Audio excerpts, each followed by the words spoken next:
है और कौन सा लेसन कौन से दिन पढ़ाना है और हमें क्या पढ़ाना चाहिए। ठीक है।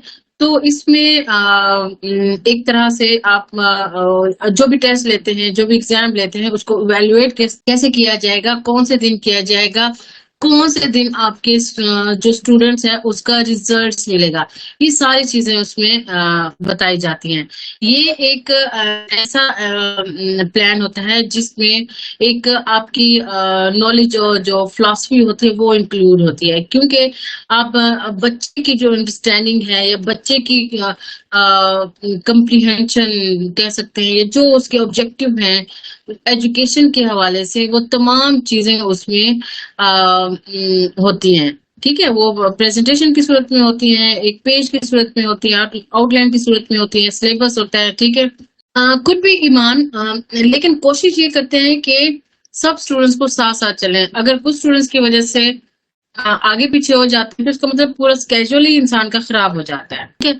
तो ये फिर हर चीज आपको एक उनकी एबिलिटी के हिसाब से या फिर उनके आईक्यू लेवल के हिसाब से, कुछ स्टूडेंट्स जिस तरह आप कह रहे हैं स्लो लर्नर्स भी होते हैं, लेकिन उनके लिए भी कुछ ना कुछ एक स्केड्यूल बनाया जाता है। अगर ये स्लो लर्नर है उनको ये एक्स्ट्रा क्लासेस दी जाती हैं, थोड़ा सा एक्स्ट्रा टाइम दिया जाता है, कुछ इस तरह होता है कि वो भी आउटलाइन बनाई जाती है, उसको वो डिस्टर्ब ना हो। एडवांटेजेस ऑफ लेसन प्लानिंग की क्या है, ये आप एक दो शेयर कर दें, बस एक एक शेयर करते जाएं सारे स्टूडेंट। प्लेसमेंट के हवाले से बात हो रही है, इसमें ये भी आपकी प्लानिंग में होता है कि आप उस प्लानिंग में फॉर्मेटिव और समेटिव असेसमेंट कर सके। आई थिंक सो आपको पता होगा फॉर्मेटिव और समेटिव असेसमेंट क्या होती है।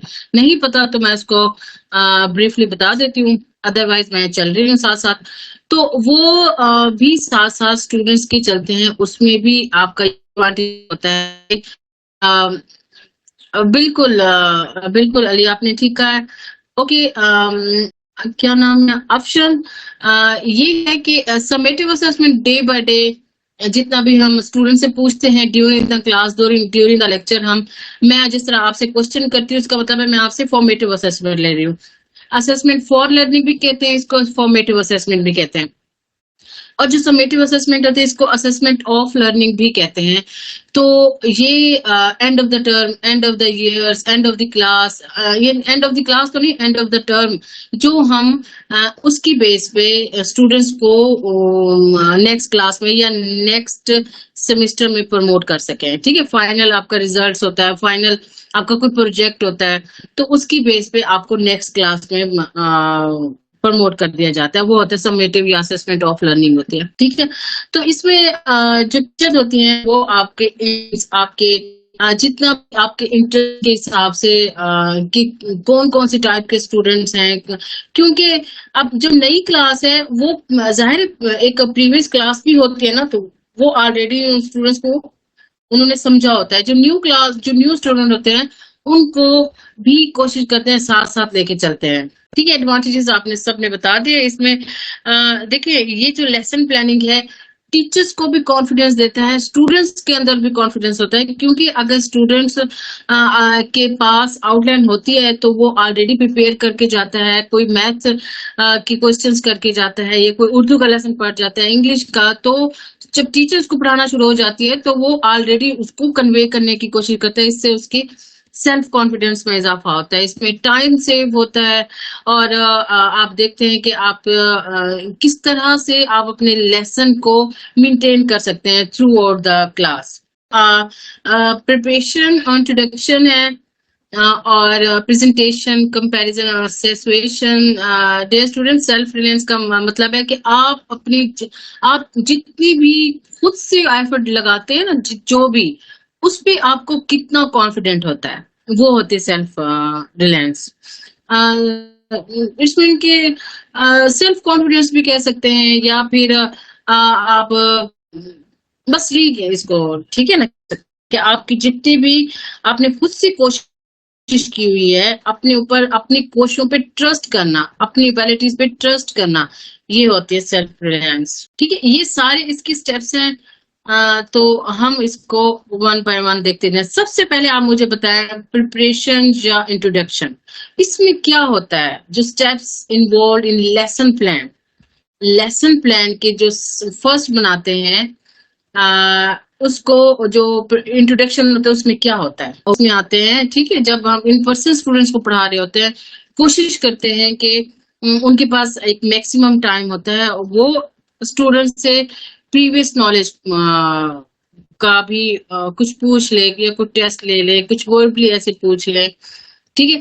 तो उसके साथ देखते हैं कि स्टूडेंट्स को कितनी इंफॉर्मेशन है, स्टूडेंट्स ने क्या सीखा हुआ है, वो एक मेन पॉइंट्स या फिर जो एक की पॉइंट्स होते हैं वो उनको एक पता अंडरस्टैंडिंग हो जाती है कि स्टूडेंट्स ऑलरेडी कितना प्रिपेयर है, ठीक है।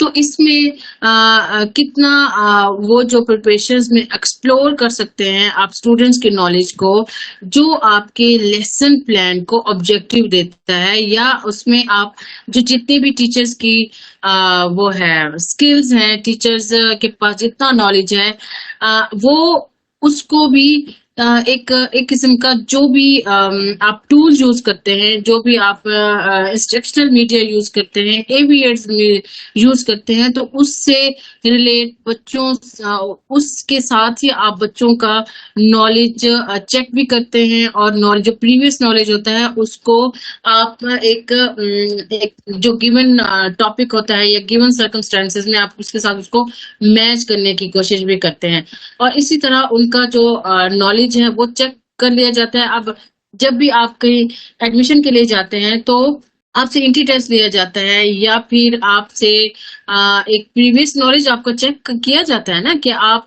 नेक्स्ट क्लास में जाने की एबिलिटी है आपके अंदर, नहीं है। इवन अगर आप किसी अकेडमी में जाते हैं तो भी वो आपसे टेस्ट लेते हैं कि स्टूडेंट्स में कहाँ कहाँ में उनसे कमी है, कहाँ हमने स्टूडेंट्स को कहाँ से स्टार्ट करवाना है, ठीक है।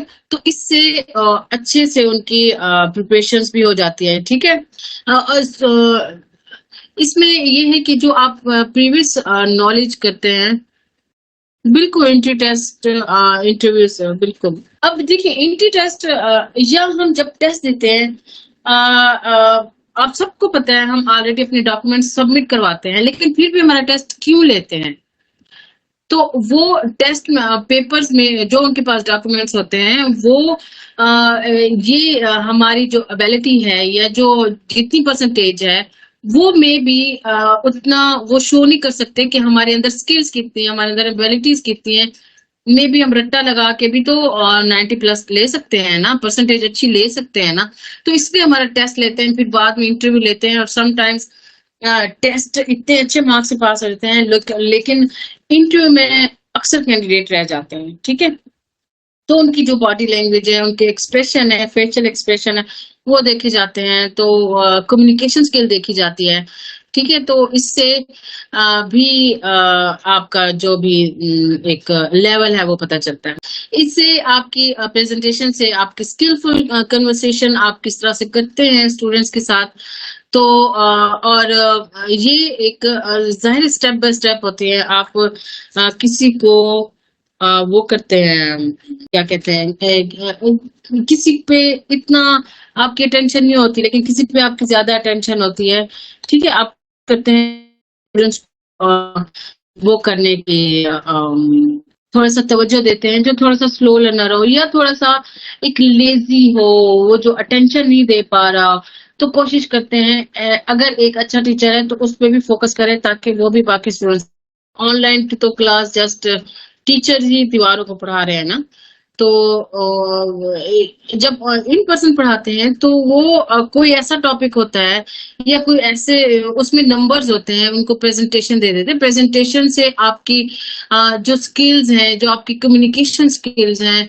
आपका जो आई कांटेक्ट है, आपका सेल्फ कॉन्फिडेंस है, ये सारा आपका बूस्ट होता है, ठीक है। इसमें आपकी जो स्टूडेंट्स के साथ होता है या जो प्रेजेंटर होता है उसकी टीचर्स के साथ अच्छी बॉन्डिंग हो जाती है।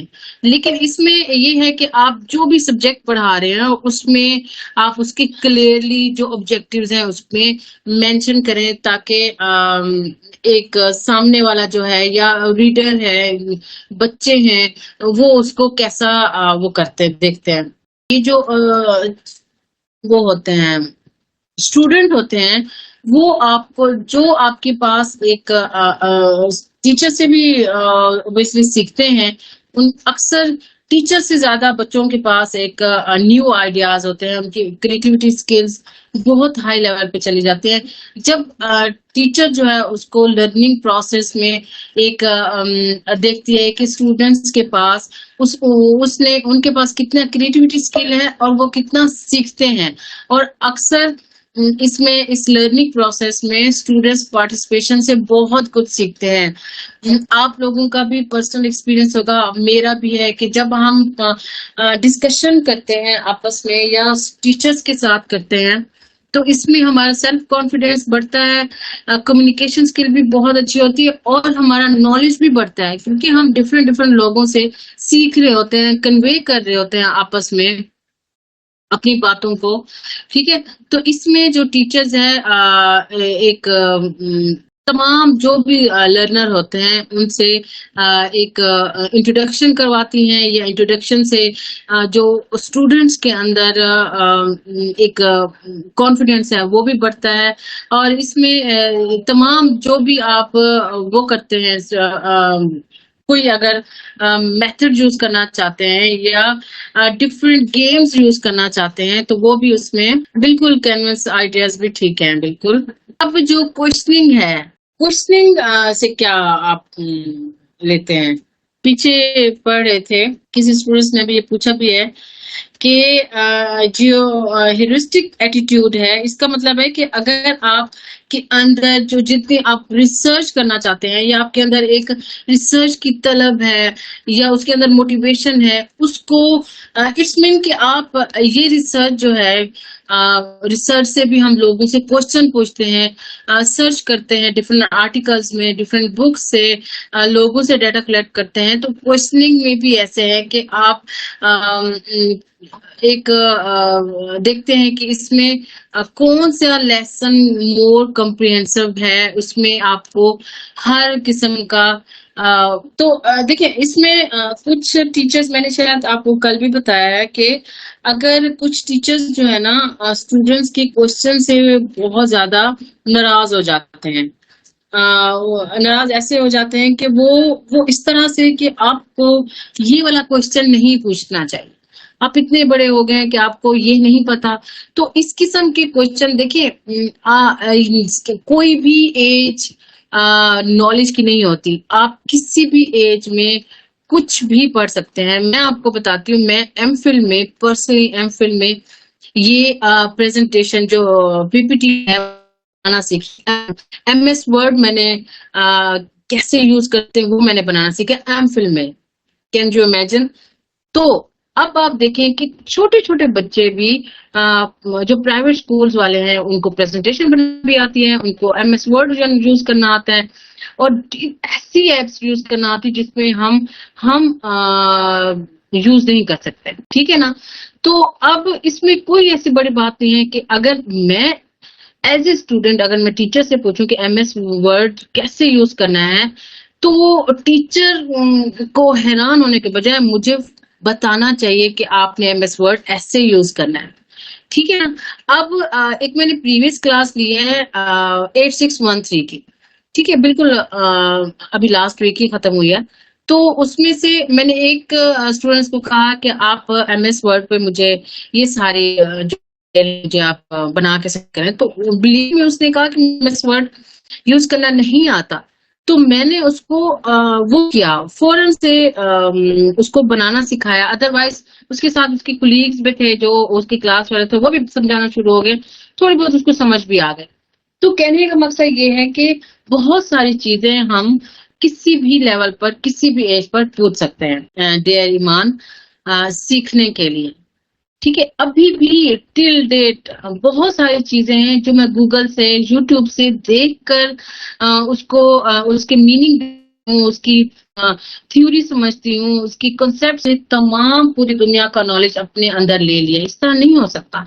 कोई भी टीचर, कोई भी उस्ताद जितना सीनियर हो जाए, रिटायर्ड हो जाए, प्रोफेसर जैसे भी है, वो भी उसको भी सीखने की जरूरत है।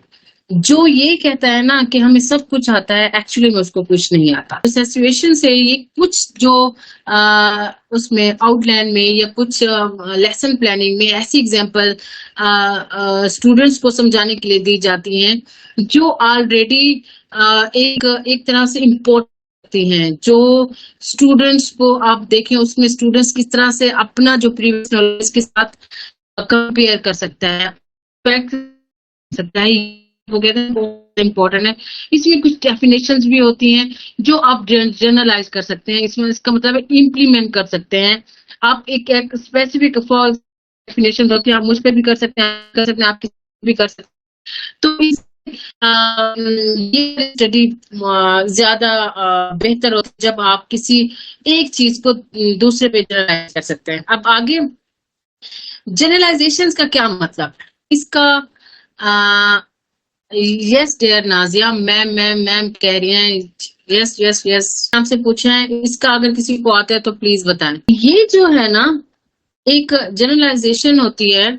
फॉर एग्जांपल मैं आपको बताऊं कि अगर मैंने एक रिसर्च की है पीएचडी में, बेशक तस्मिया आपने ठीक कहा, एक बेसिक रूल्स होते हैं। आप बेसिक रूल्स मैं आपको मजीद इसको एलेबोरेट करके बता देती हूँ इजी वे में। मैं जो स्टडी की है पीएचडी में, फॉर एग्जांपल, ठीक है, उसमें जो टॉपिक थे, मेन वेरिएबल्स थे साइकोलॉजिकल कैपिटल और रिलीजियोसिटी, ये दो थे।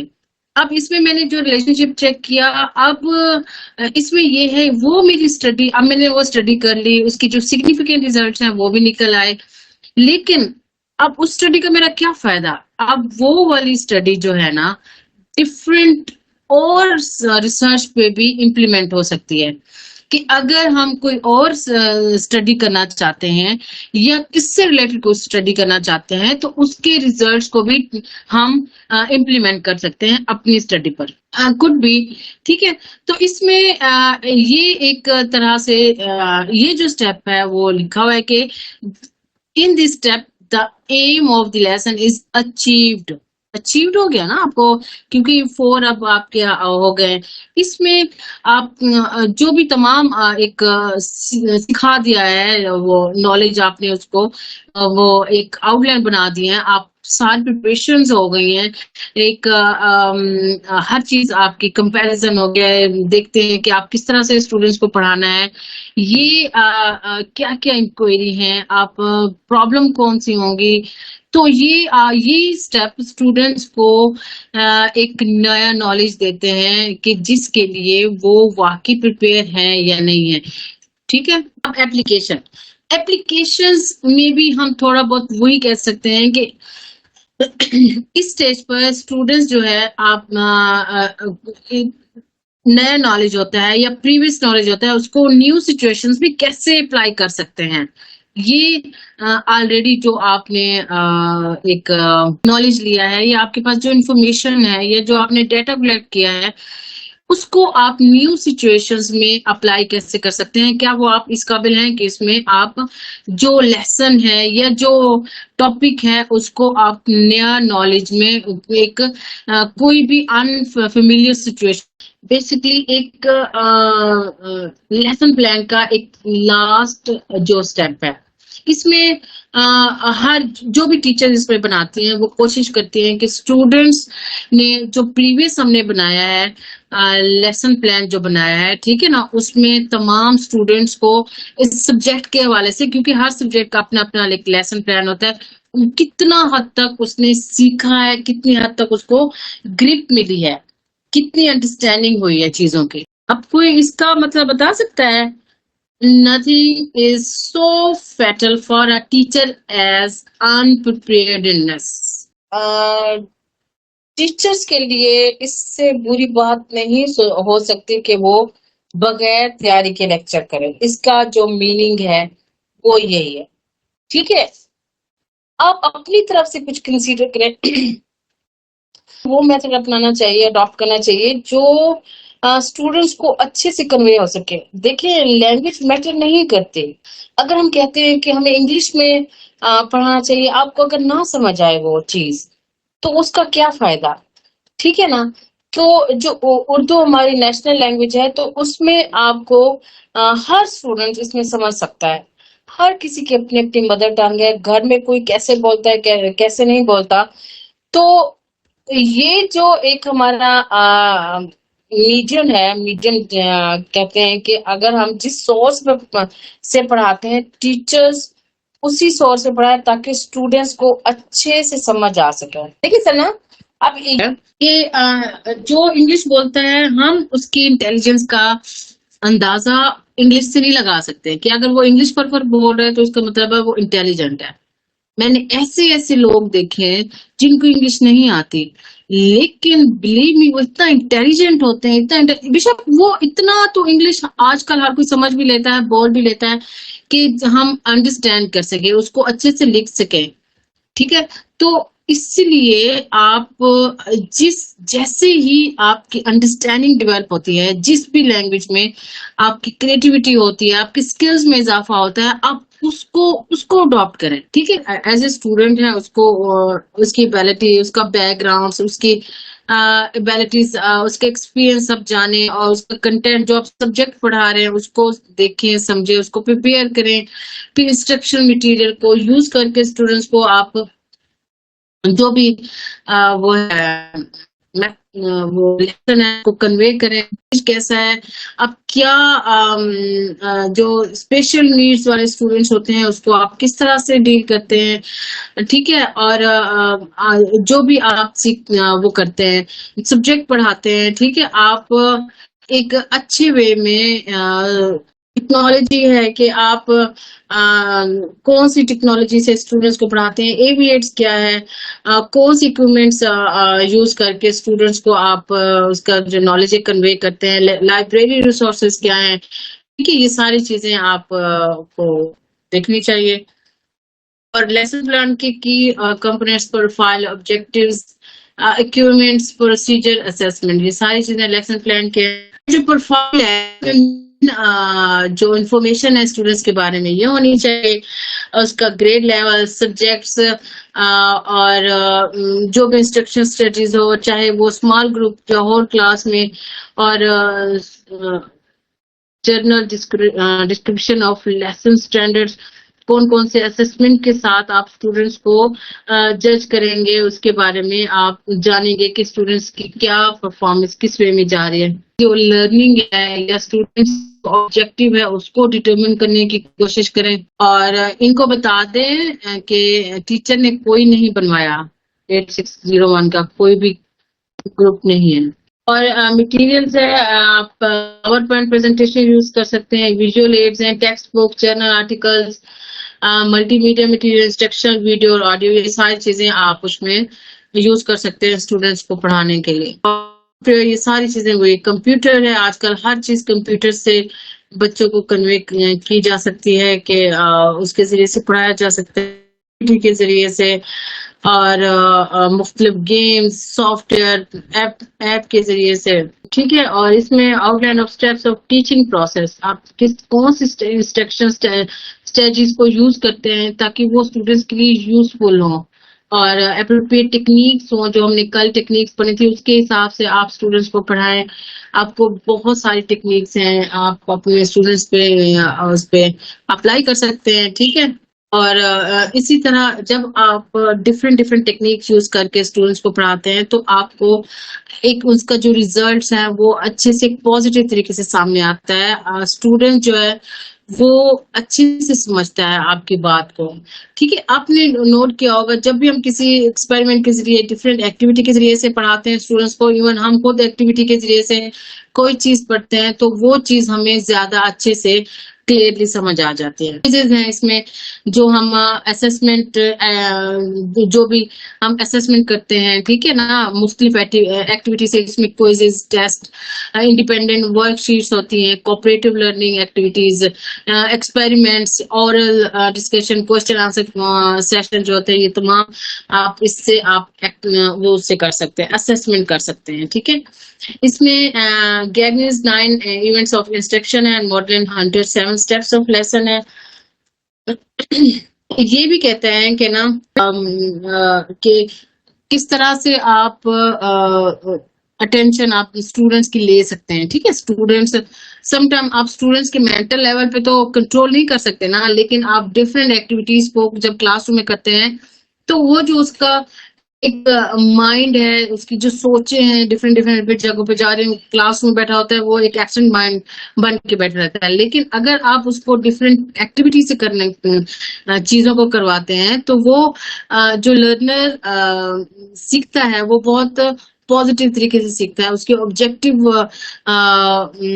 एक तरह से वो गेन कर लेता है। और इसमें स्टूडेंट्स के जो प्रीवियस नॉलेज है, वो कहते हैं 3 लेसन प्लान्स मॉडल्स में प्रीवियस नॉलेज को चेक करें, उसको देखें, उसके साथ अपने जो सिटिंग या कमिंग आपका लेसन प्लान है उसके साथ उसको रिलेट करें, ठीक है। आप प्रैक्टिस करवाएं, फीडबैक स्टूडेंट्स को anticipatory set objective input, checking understanding, guided practice, independent practice, और इसमें engage, explore, explain, elaborate, evaluate, ये तमाम चीजें आप देखें कि हर लेसन प्लान में ये हर टीचर किसी ना किसी तरीके में करती है, स्टूडेंट्स को एंगेज करने की कोशिश करते हैं, एंगेज करते हैं तो उसको डिफरेंट चीजों को एक्सप्लोर करती हैं कि ये आपके पास आपको टास्क दिया जाता है, इसको आप फाइंड आउट करें, ठीक है। फिर इसको फाइंड आउट करके एक्सप्लेन करें डिफरेंट चीजों को, ठीक है, इलेबोरेट भी करें। और जब ये सारी चीजें आ जाती हैं तो आप उसको एक इवेलुएटर की तरह उसको जज करते हैं, उसको देखते हैं कि स्टूडेंट्स ने किस तरह चीजों को फाइंड आउट किया है। Thank you student.